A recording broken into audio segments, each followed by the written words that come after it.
अरे ओ मेरी तिलकुट साली, बोल मेरे रसगुल्ले जीजा जी। मेरी बर्फी किधर है? बर्फी? कौन सी बर्फी? वही तुम्हारी दीदी। अरे जब रसगुल्ला तुम्हारे पास है तो बर्फी को क्यों ढूंढ रहे हो जीजू?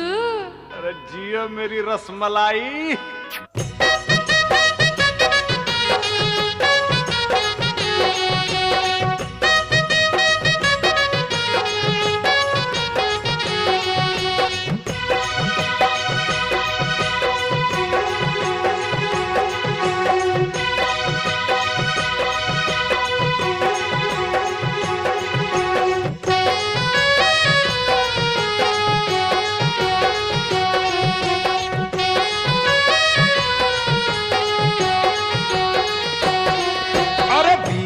हमर बर्फी ला गई साली।